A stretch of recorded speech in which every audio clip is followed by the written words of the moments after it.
Blast off. Okay. Yeah. All right. This morning we're going to be joined by Mr. Milo Lines. Milo, good morning. How are you? I'm doing great. How are you? Good. Thank you.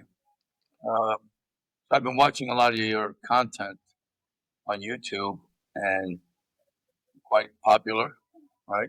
Cool. Yeah. Quite unique. We have And a nice following. It's fun. yeah, and you have a unique approach to it. So maybe I'd like to hear a little bit about you. How'd you get into golf? And how'd you get to where you are now? Okay, so a little of my story. Growing up, I was not a golfer. I was a baseball player, and I played baseball through high school, had a baseball scholarship, but wound up with an elbow injury and needing Tommy John surgery.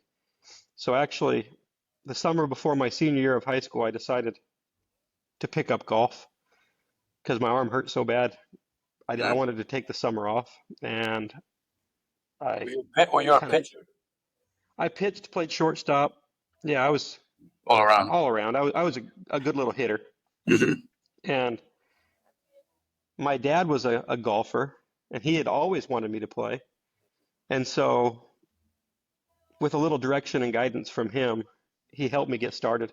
And within one summer, I went from a beginner who had never played before to, I don't know, I was shooting in the 60s most of the time, Wow. and even doing it in competition. So I think I played two junior golf tournaments, and I won both of them. And then I made the high school team and was the best player on the high school team. And I wound up getting really good really fast. So that's kind of where I started. And then when I decided I didn't want to play baseball anymore, I wound up playing college golf. So I played at a school called Utah Valley University Mhm. and played there for 4 years, had a pretty good college career. I started off like on fire, just like I started the game, came right out, was the best player on the college team, and won a couple of events. But with a little coaching, I got worse. So that's kind of what happened. I, I got coached into being an average college golfer, and then I left after college. I kind of went back on my own and found some of that same stuff that made me good in the beginning, and had a little professional career, only good enough to. And I won some mini tour events, but I was my short game was never good enough to really play at the next level. Right. I like to think of short game as kind of your defense, and I had no defense. So every time I missed a green, it was like just right down a bogey because I I couldn't get it up and down. And the harder the golf courses got, the more it exposed me, because when the greens start getting firm and fast, you start missing a few of them. And if you can't chip and putt, which I struggle with both of those things, I got exposed. And by the time I started to figure it out, I was already married and Mhm. decided to do something else. To get to the coaching career. And that's So I interesting. started coaching. Yeah, I've had that conversation with what I was having that conversation yesterday with Brady Riggs about that. So, like you, by the way, this is the baseball incubator of the world. Yeah, oh, I know. You're in the Dominican Republic, so yeah, that's, San you Pedro de know, Macorís is like, it's like, I don't know, 12 miles east of me. And at one point they had 14, it's population like 50,000. It's pretty poor. It's a pretty poor little city. They had 14 starting shortstops. And this is like in the 80s. There's 28 it's baseball amazing. academies here. 28 baseball academies. They're signing kids when they're it's 11, 10 years old. They're throwing 70 miles an hour. They give them a signing bonus and take care of the family, and they feed, it's like food, education, and baseball, like those academies. It's a different world, and it's amazing the talent that comes out of there. They must have some really good systems to develop kids, because boy, they Yeah, have a lot of good ones coming out of there. yeah, but again, it goes to that, your point that before there were academies, these guys they were fielding rocks with wool or whatever, and then electrical or duct tape with milk cartons, right? Oh yeah. Yes, you never get a good hop in the middle of the street, so you know. Yeah, they improvised and it makes them good. So we were talking about, myself. I was a really good player. Not a really good. I was above average amateur player. Um, and I thought I would look at a book, and I'm coming from a baseball background myself. My father was signed in 1960 something by Juan Marichal. He never got up, but my brother was also a Class A ball player with the Mets. But I took up golf later on, and I saw, back then Ledbetter was all the craze and all that. And I was telling uh, Brady that I thought that I was swinging. I actually ran a driving range, so I was practicing all the time. So I thought that I was swinging like, David Frost. It's my model. I'm about 5'10". He's 5'10". We were about the same build, and I felt like and I was playing some really good golf. Never missed a sweet spot. Never nothing. One day, some guy films me. he, he shows it to me. I'm like, wait a second. That's not what I thought I was doing. Right? The ball only knows the ball only knows impact. You know what I mean? So Yeah. all of a sudden, I started thinking, wait a minute, I got to fix this. I got to fix that. I got to, it was BS because I could hit the ball where I wanted. I controlled the curvature, right? Who cares what it looked like? I've never been the same since. You can get, so literally you can get coached out of being a talented person. Oh, for sure. Yeah. Some of the things that you naturally do if you're a good athlete, they might look a little unorthodox, but they might work really well. So, We were talking about the shuffler, that foot shuffle he's got. That's not new. Norman was number one in the world. He had that same foot move. oh, yeah. And I put a video up on Instagram with Kel Nagel and Peter Sr. And they both had this big slidey action through it. I figured that came from them playing cricket as kids, and that's how they made their, Yep. that's probably how they were, attacking the ball and playing cricket. But anyway, so let's Yeah, keep. I'm sorry. the players that have a lot of linear or lateral motion like a Scotty Scheffler, and that's comfortable to them, that's what they look like. They have slide. They're usually a little steeper in the downswing. It's pretty functional. He's obviously very good. Yeah, those guys So, they won majors. I mean, I interviewed Bradley Hughes, and he said, and I talked about that. He said, and he's from Australia. He's a good, very good player. He was a good player. He said, we just didn't have any formal tuition, so there was nobody to coach, and that's how they figured it out, and that was the most effective movement pattern for them. mhm, Makes all the sense in the world. Anyway, for sure. yeah, so let's go on with your career. I'm sorry. So, after 3 years playing professional golf, I kind of was frustrated with golf and decided I wanted nothing to do with it. I left, got into the real estate world, and that happened to be a weird time. It was like '07. Mm. So I did okay for You're, a pre- year, you're and right. then You're right on the precipice. Yeah. and then we fell off a cliff. So '08, '09, there was nothing happening, and I was all the money I'd saved was gone, and so I started teaching golf lessons on the side just to get by. And after a little bit of that, I decided, wow, I kind of like this. Maybe I'm doing the wrong thing. Maybe I should have listened to my wife when she told me you should teach. And so that's what I did. I wound up getting a job up at a club in Utah first called Red Ledges. And we had a McLean golf school. And so I got to be around Jim McLean and some of his assistants and learn a little bit on the teaching side from them. And then I wound up taking a job at Superstition Mountain. And I was Mike Malaska's assistant for 7 years Okay. and learned from him. And then, kind of during that period, I developed my style of teaching, which my tagline is swing like an athlete. I love the crossover from other sports. So that's kind of what I put into my way of teaching. Yeah. So you mentioned McLean, Alaska. So you've been around some really good instructors and pretty good mentors, I imagine. Yeah, they're both very good instructors. They're good mentors. The main things I learned just hanging around with those guys is how they treat people. It was fun to just, you know, see how they interact with people who are there to take lessons with them. I learned some of the like swing theory and things like that, but more than anything, it was, how to be a coach. Right.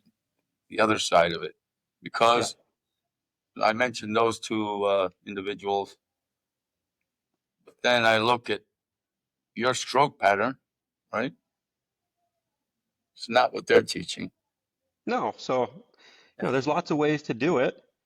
No, yeah. The way that came natural to me was to utilize more of a baseball type pattern. So different from like a Scotty Scheffler, he's more of a slider. I'm more of a rotator. Hmm. If I slide, I make zero power. I can't even Right. hit it out of my own shadow. But if I use my hitting pattern from baseball, I can 190 ball speed's pretty easy for me. So it's like, what's really athletic for me? And for me, that's the most athletic way to do it. Not that it's right or wrong. It's just what I prefer. This is something you developed from your baseball days. These movements, because the reason Yeah, I, so well, I'm sorry. the swing that you see is the swing that I showed up with. Literally within 3 months, I had a swing that looked very much like what it is now. So That, yeah, there's small changes, but what happens from transition through the golf ball, it looks almost the same as it did the first time I swing a club. so that's where I was going with this. Um, when I first doing started this blog, it was 15 years ago, and I just stopped it, and then I started again now that I have time. Um, there's a guy by the name of Kelvin Miyahira Oh yeah. from Hawaii. And I posted his first, at that time he had no website, he had nothing, so we started collaborating, and he just kept talking about how golf was lacking athleticism, you know, and Hmm. spent time traveling. He worked with Ledbetter, he worked with this. This is lacking, and he came up. Says, and I said, I want to interview Kelvin. Said, okay, what we're going to do is we're going to have a webinar, and you're going to sit in. There's going to be the three of us, me, him, and there was some doctor. They were talking this stuff, spine engine, lumbar lordosis, and all this stuff, and I'm like, he was just going like this right over my head. I'm supposed to ask. I'm trying to ask relevant questions, but it was just in the end, right? It turns out I think Victor Hovland was reading the blog. He wasn't even in college yet, and he started.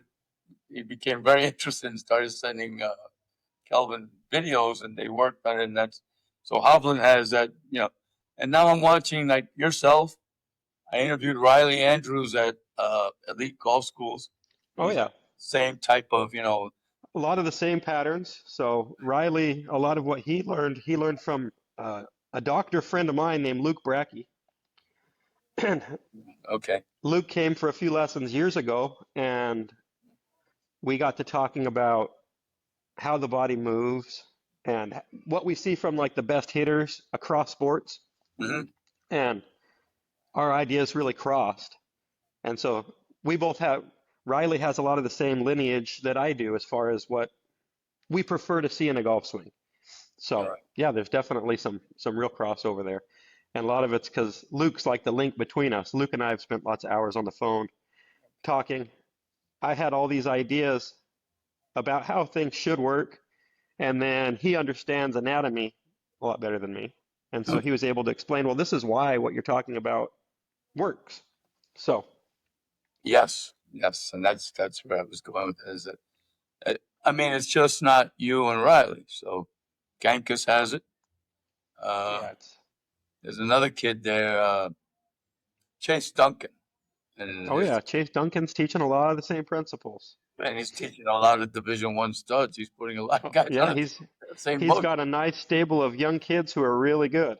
Yeah, so Yeah, it's good to see that what Kelvin was talking to me back then is yeah, actually validated. I, and I think Kelvin was way ahead of the times. Right.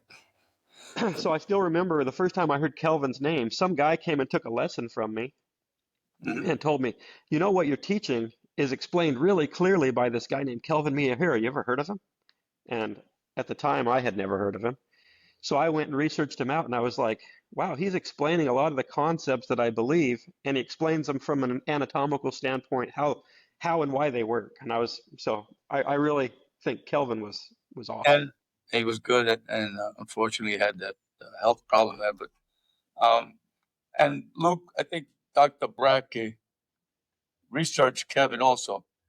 Kelvin, I think. Yeah, yeah. He, So he said it was good. I'm sorry. yeah, he definitely did. So a lot of what Dr. Brackey has kind of has its roots back with Kelvin. So Yeah. But no, it's interesting to note that you were doing this innately because it worked. So you're like the outlier somewhere in Arizona. And this thing's well, for me, it was the most natural. powerful way to do it, and it's how a hitter. Most hitters in baseball use these patterns. There are hitters that have more of like this Scheffler slide, but I would say that the vast majority of hitters, especially those that hit with power, have more of this rotational pattern, using the spine engine, using bouncing from bends to bends. It's Right. powerful. And, I play with a lot of minor leaguers here. They are all I mean, I'm not talking, low handicap players, but they hit it a mile. Yeah, And it's because they're not thinking about golf, they're thinking about making, what I mean? That's what I think, you well, they're know? swinging like athletes. If they ever figure out how to set up to square the face to the Right. path that they swing on, they hit it miles and they hit it really good. Yeah. Yeah. That's what I think is. But so now you've developed, now you have your own academy? Yeah, so I've been the lead instructor or director of instruction out at Superstition Mountain for a few years now since Mike left. And during COVID, I was kind of forced to come up with a second way of making an income because we got shut down for a minute there. Yeah. I wasn't how sure I was going to be shut down, how long I was going to be shut down. So I basically went out, started filming Hmm. things I knew, and created an online academy. And within months of launching my online academy, I had 200 or 300 members, and I needed help. So now I've got 4 coaches that work with me, and we have quite a few members of our online academy. We do golf schools around, and we're having a lot of fun with it. So yeah, I've got an online academy, and then I teach in person out at Superstition Mountain. So if we did an analysis, right? Um, they start the online academy, which is virtual, right? Hmm. And I imagine the students are sending you swings, you're critiquing them and sending them back, etc. Versus Exactly. versus in person. Are How you? how Which is more effective? That's what you're going to exactly? ask. Well, what the I'm not well in person is probably going to be more effective, I imagine, right? Yeah. Hands on, but how would you rate them? Like is 60%, 70% of an in person lesson, or the result, just based on results? I'd say it depends on the student. Um, I've had some students that I've had just as much success working with online as I have in person. I think in person speeds up the process a little bit because the communication's clearer. It's easier for me to grab a hold of them and say, this is what you do, this is what I want you to do. You feel the difference? Where I think the online is a little more challenging because you don't have that touch. However, online coaching has made me way better because I've had to get better at explaining myself. And so I can explain concepts in ways that pretty much anybody can understand pretty fast. And so the online coaching keeps getting better. I think within a few years, it may be close to as good. It may never be quite as good as in person, but it's getting good. And it's awesome because we can tap into the world. I think we have students in like 58 countries. So, they're everywhere at this point. And it's pretty neat that I can coach somebody in Australia Hmm. or in Thailand and within a few months, you can see my thumbprint on them. Their swings look like something that I built. And so it's pretty neat. Yeah, I remember Lynn Blake's forum way back when there was a guy in Mogadishu who was following the just the forum and the discussions. That's the first person I never met him, but it's the first person I ever heard of Mogadishu. And he was doing his things. I imagine that if somebody took like, maybe an in-person lesson every 2 or 3 months and then use the online portion as supervised practice type to see if they're doing what you Hmm. signed them to That's really do, effective. that would be probably the perfect model. Yeah, that's beautiful. That's part of why we actually do golf schools, and we only advertise them to our membership to start with, unless we don't fill them. But that gives members of our online academy a chance to come in, have 2 days of intensive coaching, and build a relationship with us. And we really understand their patterns and how to help them. And then when they go home, it's really easy to monitor them and keep them on track. So, That's good. And yeah, so are you implementing technology in your teaching? in-person teaching No, yeah, obviously or in person. in I'm person, you're going to need technology, but I'm saying in person. What do you use? TrackMan? yeah, I don't hardly use any technology. A camera. Yeah, I mostly am a movement coach when someone's coming in for lessons with me, unless they're like one of my juniors or somebody, then we do a lot of on course, we do a lot of strategy, we do a lot of building shot shapes. But most of the time when people come to see me, it's because they've seen something that I've coached online and there's something about their golf swing that they don't like and they want me to help them learn to move different. And so once in a while, or almost every time, I'll have them hit some shots. We'll put it on TrackMan at the start just to kind of get a baseline, and then we'll turn it all off for the rest of the day. And then we'll work on movement. And then just to show them how the new movements are translating to the golf ball, I'll turn it back on for a couple minutes and watch them hit it. And almost always they're like, holy cow, my path went from 6 to the left to 0, and my ball speed jumped by 10 miles an hour. Wow, that's pretty cool. But I don't, yeah, mostly the technology's off most of the time. yeah. I kind of I didn't. I mean, I've taken when I take lessons. I don't. In fact, I have a flight scope. I think if I've used it for an hour in the last 3 years, it's a long time. Like I figured, but I'm such a visual player that I don't want to look at a screen and come back and try to. Just me. That's my preference. But yeah, I've never. When it first came out, it seemed like a novel thing, but and yeah, like Riley said, and I kind of agree with him in that it's bones, meat, and blood, basically liquids floating all Yeah. over the place. So you're trying to quantify things that it's movements in space. I think. Yes. So for me, that's my number one. I just want to make the movements better and more efficient. And once I've created that, the numbers validate that we've done it. It's like, okay, that's for me, that's what the technology is for, just to show, okay, those changes translated into better. Right. But I don't want to live by the technology. I'm not sitting there looking at path constantly. Right. I can tell you what the path is just by watching the person make a golf swing and see where the ball goes. Okay, that path was X or Y. You can see the motion. Yeah, I think that. I think it. Yeah. Yeah. I mean, you can clearly see if someone's over the top if you've been teaching long enough, or you see the movement. The movement patterns are usually going to dictate what the club, the path, and the face are doing. So Oh yeah. I mean, a good instructor should be able to see that from. Somebody who's watched a lot of golf swings, I can watch somebody on a video and watch the swing and tell them which way the ball is going to curve where it started. And within a degree or two of what the path was, so a lot of times students will be in a TrackMan simulator or something, and before the numbers pop up on the screen, I'm calling it. I'm telling them exactly what that ball's going to do. Um, And then you see the ball curve and do whatever, and they laugh. They're like, "How did you know?" so Well, you yourself are getting upwards of 130, 190. yeah, I can go over 130 and 190 pretty easy. I've hit 200 before, but That's pretty good. Not That's, bad for a little guy. I'm that's 5'9", so it's a it's a brand of golf I'm not familiar with. But so now, do you have any high level students?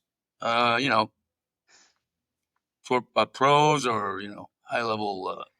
yeah, I've coached players on the tour. Um, One of my rules is I don't travel, so students have to come to me. So for me, I've had, I don't know, 10 PGA Tour players fly in and spend time with me, but a lot of them want something different. They want somebody who's going to be there, more available for them. So the relationships usually are they come in, I give them what they wanted, and then they're off to the races. But yeah, I have a bunch of D1 college players. I've got, right now, I probably have 7 or 8 kids that are D1 players that are doing really well in college. So Good, good. So what are your plans for your going forward? Just continue to grow it. yeah, just continue growing it. I got 3 little kids at home, so I like being home. But I'm expanding my online academy, my brand, and having fun doing that. So That's I good. like people coming to visit me. I don't want to go see them. Yeah, Arizona's okay. I mean, until it's 120, then they tell you it's dry heat. But no, instead of broiling, now I'm baking. So, Oh yeah, yeah, I summers went. here are rough, but 9 months of the year is pretty good, and we get a lot of people coming in to spend a day with us, and it's great. I seen your the mountain behind in the background. That's pretty cool. And that's your Yeah, drive. That's a the range. backdrop at the club is pretty special. So And the golf course is what, 36 holes, 18 holes? 36. So yeah, we have two 18-hole courses. They're two Nicklaus golf courses. They're really good. They're fun. Right now, the NCAA is hosting the ladies region event. That's why we're on this call, is I'm not working. So Okay, good. they've got the course commandeered, so I'm taking the day off. You're relaxing today, huh? Yeah. That's good. That's you can play, you can stay. They have a hotel and stuff. You can stay on property. We don't have a hotel, no. It's a private club, Oh, it's a but private club. I'm sorry. it's a private club. Sorry. I'm the one amenity that's open to the public, so anybody can come and spend time with me and get to spend time at the private club. Okay, cool. All right. So, Yeah. is there anything else you'd like to add, Milo, while we're on it?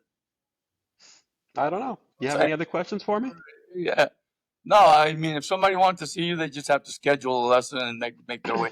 Right. Yeah, if someone wants to see me, it's really easy. Just go on my calendar's public. Just go to my website, milolinesgolf.com, click the schedule a lesson button, and all they have to do is just look for a time that fits their schedule and come see me. Get to hang And, out and do some right. good work.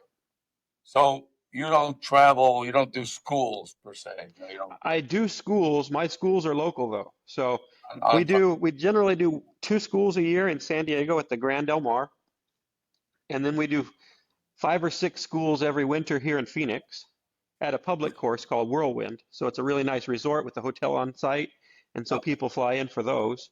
And then we typically do 1 or 2 up in Utah, where I went to college and my wife is from. So when we go up to Utah to visit in the summer, we do a school up there. Sounds like you have a pretty busy schedule. Yeah, I'm fairly busy. I And then, teach generally 40 to 50 hours every week, and then run a online academy with hundreds of students. So yeah, so sometimes things happen for a reason, right? So this real estate gig didn't pan out, and I guess yeah. that's I kind of panic because what am I going to do next? And you just land right, right. Yeah, I wasn't destined to be a real estate agent, I guess. I was good enough player, learned a lot. I really enjoy teaching. Teaching is like, it's fun. I wake up every morning and if I'm thinking, what would I like to do today? Teaching is about as fun as anything. I think it's about as fun as playing, so I If have you fun with it. if you do it for free, it's not work, right? You I don't enjoy know if I would do it for free, but maybe. it, right? Yeah. Sounds like you're having a good time, Oh yeah. and it's successful, and you have your following, and that's all. Stay Yeah. along. Yeah. So if you ever get out to Arizona, come see me. It'll be fun. I definitely will because I want to see either yourself or Riley or Gankis or one of these guys and try that because Kelvin, Well, actually, we bought Kelvin up to New York. I didn't. I had to back out of the. I don't know if you know Jeff Martin, Jeffy. yeah. Jeffy's pretty polemic. So we're friends. No, we're friends. But he got involved, and then when Jeffy gets involved, strange things happen. So I said, Well, he's a character, so yeah, let me back out of this. So we were collaborating in the beginning and getting Kelvin to New York to do a clinic, and he did do a clinic, but I wasn't involved at all because, but so I missed out on that. Oh, I'm gonna find one of you guys that's got that movement pattern and give it a shot. well, Well, I can still bend. there's No, I can still. yeah, you could still bend in the ribs, so Yeah. there's more and more of us coaching it. I'm Yes. I'm seeing a lot of, you know, the original ones, and now there's lots of people who have learned from us and who are Yeah. teaching similar patterns. So it's But growing. it's highly successful. I mean, people are getting results. Otherwise, they wouldn't be Yeah, teaching. You know. I think it's probably the most efficient way to swing a golf club. Not that there's other, the Scotty Scheffler way is working obviously for him. Right. He's a big boy though and doesn't hit it extremely far. You Right. know, I got lots of little tiny students who hit it 40 yards by him, Well. but he sure does hit it accurate and consistent. Yeah. Yeah. And that's. But if somebody wanted to join your online academy, is there any prerequisite? So I think that a friend of mine told me that Yankees, you have to see him twice a year. We don't have a prerequisite. You don't have to come see me. Um, we want anybody who wants to learn. So the Might be prerequisite is you. a to make a visit at least once or twice. I think just my We opinion. would we would love it. I My online academy is probably my biggest driver for people coming to see me. Mhm. Because once they get into the academy, they start learning the system. Then they actually want that hands-on touch to help turbocharge the process. So I get lots of people coming in to see me.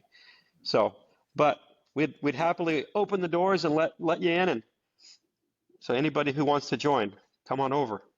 Absolutely. Right. So if there's anything else you have to add, if not, I don't think I didn't think of too much of I it. don't have anything else. It was fun. I really enjoyed it, and thank you for giving me your time. I know you're busy. My And pleasure. okay. Thank you. Thank you. Have a Have a good. good day. Bye bye.